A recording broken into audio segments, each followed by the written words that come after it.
Bismillahirrahmanirrahim. Allahumma sholli wa sallim ala sayyidina Muhammad wa ala alihi wa sahbihi wa sallim. Assalamualaikum warahmatullahi wabarakatuh. Jumpa dengan saya lagi, Neng Eva. Gimana kabarnya sahabat hikmah semuanya hari ini? Yang soleh dan solehah, yang baik hatinya, yang cantik dan yang ganteng lahir batinnya, yang tidak sombong, rajin menabung, serta rajin sedekah. Semoga hari ini sehat-sehat walafiat dan dalam lindungan Allah Subhanahu wa Ta'ala. Dan semoga kita semuanya mendapatkan kucuran rahmat, keberkahan, dan keridhoannya, serta mendapat syafaat baginda Rasulullah Shallallahu Alaihi Wasallam, baik ketika di dunia maupun di akhirat kelak. Amin, amin, amin, ya robbal alamin. Baik sahabat hikmah semuanya, saya pribadi dan keluarga saya, sebelumnya saya akan mengucapkan selamat Hari Raya Idul Fitri 1444 Hijriah. Minal aidin wal faidin, mohon maaf lahir dan batin. Mungkin selama saya membuat konten banyak kesalahan, banyak kekurangan, dan mungkin banyak menyinggung para subscriber atau para sahabat hikmah, yang mana saya tidak sengaja mengungkapkannya karena ini berhubungan dengan ilmu, namun ya mungkin ada saja ya kekurangan gitu. Jadi saya mohon maaf lahir dan batin ya. Nah baik, sebelumnya saya juga akan mengingatkan bahwa video konten YouTube ini dibuat untuk umum dan bagi siapa saja yang mau mengambil pelajaran, manfaat, serta hikmah di dalamnya, serta untuk pertumbuhan dan perkembangan jiwa kita setiap harinya. Jadi semangat terus belajar berbenah jiwa. Serta video konten YouTube ini dibuat tidak untuk menyinggung siapapun, serta tidak untuk merendahkan siapapun. Justru sebaliknya, di sini kita belajar berbenah jiwa, belajar menata jiwa, belajar membeningkan hati dalam rangka ketauhidan menuju Allah Subhanahu wa Ta'ala. Serta video konten YouTube ini dikhususkan untuk para salikin dan para murodun, yaitu orang-orang yang menapaki jalan ruhani menuju Allah Subhanahu wa Ta'ala, dibimbing oleh seorang guru yang mursyid di dunia nyata. Karena ini adalah pelajaran online, maka saya sarankan kepada para subscriber dan para sahabat hikmah, bagi yang belum memiliki seorang guru yang mursyid, diusahakan untuk berguru kepada seorang guru yang mursyid, karena beliau-beliau itulah yang akan mengantarkan kita kepada Allah. Namun hakikatnya kita sampai kepada Allah ya dengan Allah, bersama Allah gitu. Tapi syariatnya guru yang mursyid itulah yang mengantarkan kita kepada Allah Subhanahu wa Ta'ala secara ruhani, secara batiniah ya, bukan dengan dohir ini. Tentu dohir ini akan difanakan terlebih dahulu dengan disebutannya yaitu fana fillah, fana di dalam Allah, artinya hancur lebur binasa tiada di dalam Allah. Ketika semuanya tiada ya yang ada hanya Allah gitu. Tapi itu pemahaman di dalam batin saja.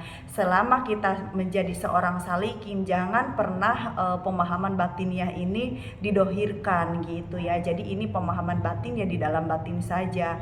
Namun karena ini sedang ibaratnya sedang membahas ilmu tasawuf dan sedang belajar ilmu tasawuf, ya tetap ada kata-kata dohiriyahnya, tapi dipahaminya dengan cara batiniah gitu ya. Semoga bisa difahami dan dimengerti. Baik sahabat hikmah semuanya, kemarin kita sudah membahas tentang makrifat Allah tidak ada kaitannya dengan amalmu yang sedikit. Sehingga ketika kita merasa amal kita sedikit dan jauh dari sempurna, janganlah merasa heran kepada Allah, karena makrifat billah adalah anugerah Allah yang Allah berikan kepada kita secara istimewa, yang mungkin tidak akan semuanya diberikan anugerah seperti ini, kecuali orang-orang salikin atau orang murodun atau orang majdubun gitu ya. Majdub tuh orang yang ditarik oleh Allah untuk mengenalnya gitu. Ibaratnya tuh taat tidak taat akan ditarik orang ini, namun jarang sekali. Mungkin adanya 1 juta banding 1, tapi kalau murodun mungkin ya 1000 banding 1 ada, 100 banding 1 ada. Tapi kalau salikin bisa jadi 20 banding 1 di dalam kehidupan ini gitu, karena salikin pasti akan lebih banyak daripada murodun, dan murodun juga akan lebih banyak daripada majlubun. Tapi majlubun itu sama murodun tuh kurang lebihnya sama gitu ya, cuman agak beda tingkatan dikit aja gitu, tapi sama-sama murodun, bisa dikategorikan murodun, tapi lebih di detail lagi majlubun tuh lebih ini, lebih apa ya, lebih khusus lagi gitu ya. Baik, kita lanjutkan lagi. Bismillahirrahmanirrahim. Awalu wajibin alal insani ma'rifatun ilahi bistiqoni. Dan yang pertama wajib bagi manusia adalah mengenal Tuhannya dengan yakin. Bismillahirrahmanirrahim. Pelajaran berikutnya yaitu masih Al-Hikam. Ruh amal adalah ikhlas. Jenis amal itu bermacam-macam karena asupan hati juga beragam. Yang dimaksud dengan asupan hati di sini adalah ma'rifat Tuhan dan rahasia ruhani yang masuk ke dalam relung hati. Asupan hati ini akan mendorong munculnya sifat-sifat dan ahwal atau keadaan yang terpuji. Ada yang membuahkan karisma, ada yang mendorong kelembutan, ada pula yang memupuk kedermawanan. Kerap kali kau dapati sebagian murid yang rajin sholat, ada pula yang rajin puasa dan sebagainya. Sebabnya adalah perbedaan asupan ilahi yang mengakibatkan perbedaan kecenderungan seseorang. Setiap orang harus beramal sesuai dengan kecenderungannya. Jika ia belum mendapat bimbingan guru, ia tidak boleh beramal kecuali dengan izin sang guru. Nah, maksudnya bagaimana? Jadi asupan hati itu memang bermacam-macam ya, beragam gitu. Seperti misalkan contoh nih, kecenderungan dari setiap individu itu setiap orang itu berbeda-beda gitu. Ada yang kecenderungannya rajin puasa sunnah Senin Kemis, maka ia akan istiqomah puasa Senin Kemis gitu. Jadi itu udah menjadi ciri khas ketaatannya gitu, beda. Terus misalkan si yang ini lagi senang puasa sholat sunnah, jadi sholat sunnah yang diperbanyak. Terus yang satunya lagi senang sholat tahajud tiap malam. Yang satunya lagi senang sholat duha tiap malam. Atau yang satunya lagi semuanya dikerjakan. Nah, tentu kan setiap orang itu berbeda-beda gitu ya. Tapi kalau misalkan kita sudah berguru kepada seorang guru yang mursyid, maka tugas kita adalah sami'na wa ata'na, artinya kami dengar dan kami taat. Apa yang diperintahkan seorang mursyid, kita wajib mentaatinya. Apa yang tidak dibolehkan ya kita jangan menjalankannya.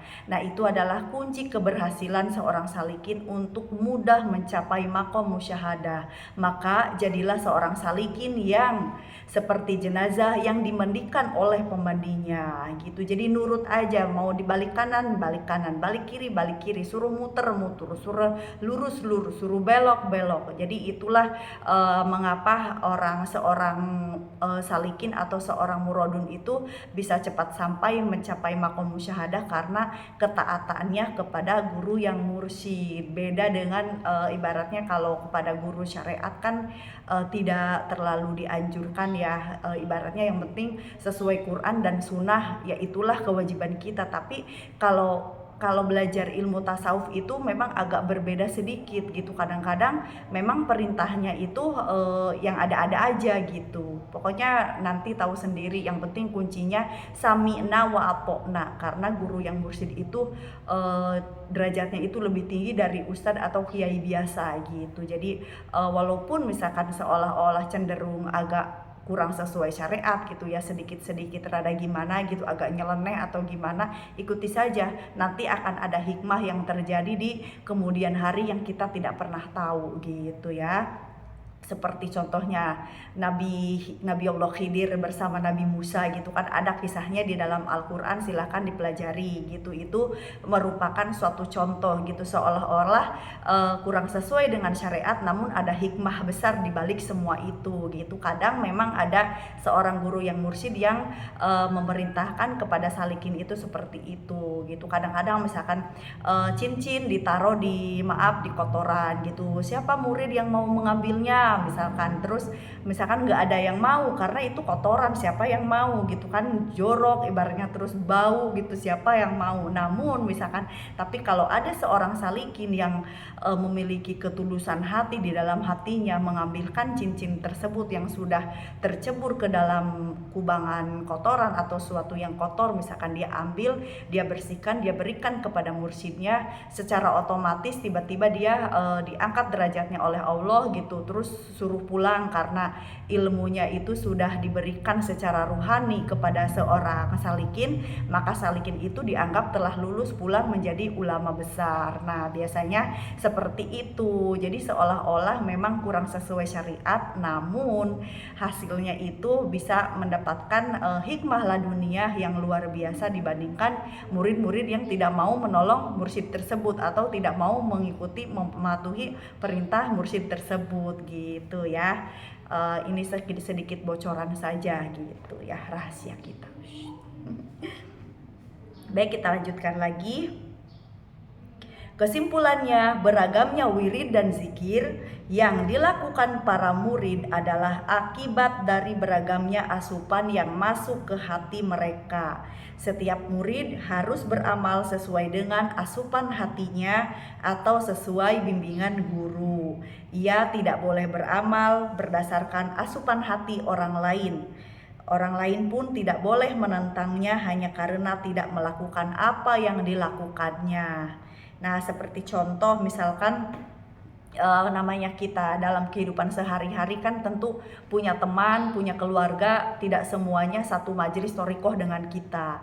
Tentu kadang-kadang ada perbedaan adat istiadat atau kebiasaan amalan ibadah yang dilakukan, misalkan ada perbedaan. Nah misalkan kalau kita sudah menjadi seorang salikin, terus misalkan karena perintah mursyidnya itu mungkin tidak condong kepada apa yang dilakukan non thoriqoh gitu ya, misalkan gitu, terus kita juga tidak wajib ikuti gitu selama itu memang sunnah. Mohon maaf ada gangguan teknis. Jadi selama itu misalkan tidak terlalu dianjurkan oleh seorang guru yang mursyid kepada kita, maka kita tidak perlu ikut-ikutan mereka gitu. Tapi kalau misalkan seorang mursyid itu lakukan semua amal kebaikan selama itu sesuai dengan Quran dan Sunnah, berarti kita boleh ikut. Tapi kalau guru yang mursyid tidak menganjurkannya, berarti ya tidak gitu ya. Jadi di sini tetap anjuran seorang guru yang mursyid atau perintah seorang guru yang mursyid itu lebih utama daripada kita ikutan pada umumnya gitu. Walaupun itu memang sesuai sunnah dan Quran, tapi sebaiknya kita ini dulu. Seperti contoh misalkan zikir itu kan ada macam-macam ya, misalkan Asmaul Husna semuanya. Nah misalkan kita melihat ada non thoriqoh atau misalkan hanya pengajian syariat biasa yang mengamalkannya misalkan, terus kita juga ingin karena kata-katanya bagus misalkan, tapi kita belum diajarkan oleh seorang guru yang mursyid. Nah hendaknya seorang salikin ini langsung konsultasi kepada guru yang mursyid. Misalkan wahai mursyid, misalkan kita kan di sini tidak ada Asmaul Husna, misalkan ya sobar ya syakur misalkan, padahal kan itu bagus, saya ingin mengamalkannya. Terus kata guru yang mursyid, oh silahkan itu bagus, selama Asmaul Husna silahkan kerjakan, maka kita amalkan gitu. Tapi kalau kata guru yang mursyid, kamu zikirnya la ilaha illallah aja sama selawat nabi dibanyakin gitu selama sekian bulan, maka ketaatan yang kedua ini yang harus melaksanakan sholawat nabi dan la ilaha illallah saja ini selama sekian bulan, maka itu lebih utama bagi seorang salikin. Jadi artinya selama guru yang mursyid yang memerintahkan kita ikuti. Kalau memang tidak dianjurkan ya tidak perlu gitu, dan itu tidak akan menjadi suatu dosa karena batin kita itu digenggam oleh seorang guru yang mursyid. Maka tidak usah khawatir kalau memang misalkan kita itu tidak umum gitu amal ibadahnya gitu ya, maksudnya seperti zikir, jenis-jenis zikirnya misalkan tidak semua asmaul husna diiniin, tapi memang ada khusus yang lebih mendalam yang berhubungan dengan ketauhidan biasanya gitu ya. Tentu semuanya akan berbeda. Jadi ikuti saja perintah guru yang mursyid kalau memang ingin benar-benar sampai kepada Allah, itu kuncinya ya. Baik, kita lanjutkan lagi. Amal itu seumpama jasad, sedangkan keikhlasan adalah ruhnya. Amal itu ibarat jasad. Mohon maaf, saya ulangi lagi ya. Banyak yang lewat, aduh. Apa-apa. Bismillahirrahmanirrahim. Amal itu ibarat jasad yang tak bernyawa, sedangkan keikhlasan laksana ruh yang menjadikan jasad itu hidup. Keikhlasan setiap orang berbeda-beda.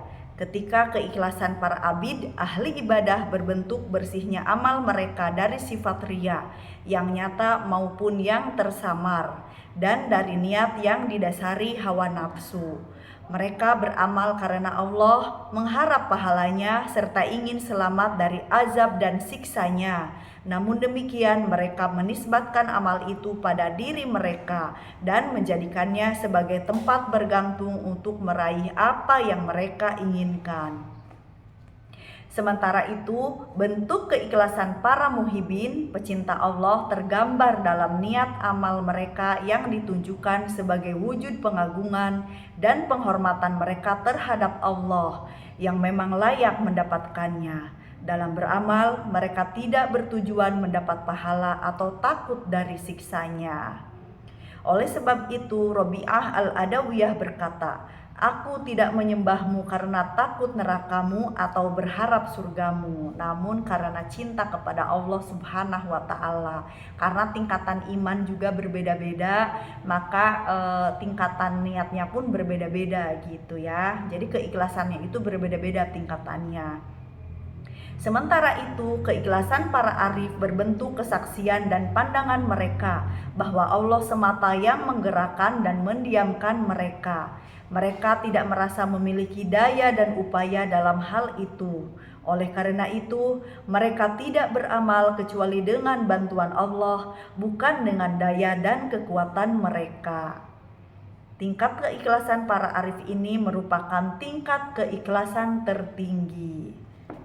Nah, jadi bisa dibedakan ya keikhlasan para ahli abid, para muhibin, dan para arif. Tentu keikhlasan para arif ini sangat tinggi ininya ya, tingkatannya gitu, karena keikhlasan tertinggi karena memang derajat kearifannya gitu. Jadi orang ahli ibadah ya karena rajin beribadah, senang beribadah. Para muhibin juga kaum pencinta Allah, dan juga para arif ini adalah orang-orang yang mengenal Allah plus mencintai Allah juga gitu.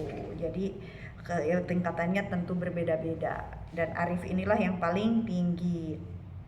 Kemudian dalam hikmah berikut, Ibnu Athaillah memberi tips bagaimana cara meraih dan menumbuhkan keikhlasan. Wallahu alam bisawab. Nanti kita lanjutkan lagi di session berikutnya tentang kemahsyuran sangat membahayakan seorang murid ya. Kita lanjutkan lagi nanti di session berikutnya. Dan di sini saya menghimbau, saya anjurkan kepada para subscriber baru yang belum memiliki seorang guru yang mursyid, hendaklah mencari seorang guru yang mursyid di sekitar tempat tinggal masing-masing gitu. Tapi kalau yang sudah bergabung di Majelis Thoriqoh, bahwa konten YouTube ini bisa dibuat untuk pelajaran jadwal tambahan ya. Artinya selain kita belajar di Majelis Thoriqoh, juga untuk tambahan waktu daripada kita kebanyakan main game atau kebanyakan main TikTok, lebih baik kita tambahkan jadwal belajar online-nya gitu. Karena sekarang itu teknologi sudah canggih, tanpa harus bertemu secara langsung bisa belajar di online. Namun pelajaran tasawuf ini jika ingin energinya lebih banyak masuknya, misalkan yang harusnya masuk 50% hanya 20% energinya, nah sebaiknya memang kenal di dunia nyata atau punya guru yang yang mursyid, sehingga walaupun secara online karena sudah kenal guru yang mursyid di dunia nyata, setidaknya kita sudah punya sinyal energi ilmu tasawuf di dalam hati kita gitu ya.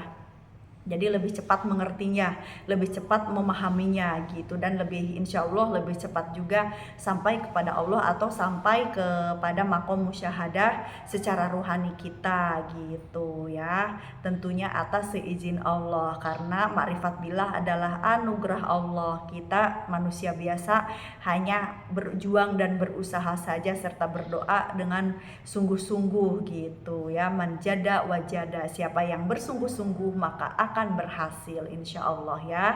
Bismillahirrahmanirrahim. Wallahu a'lam bishawab. La haula wala quwata illa billahil aliyil azim. Rabbana la tuzigh qulubana ba'da idh hadaitana wa hab lana min ladunka rahmah innaka antal wahhab. Itu adalah doa agar kita selalu istiqomah dalam berthalabul ilmi, dalam beribadah, dan juga dalam berbuat baik dan beramal soleh ya. Saya mohon maaf kalau ada kekurangan dan kesalahan dalam menyampaikannya. Saya hanya manusia biasa yang belajar dan terus belajar. Ambil baiknya dan buang buruknya, dan semoga bermanfaat.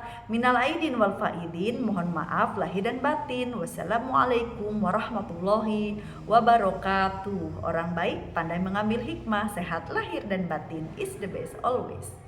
Syukran jazilan.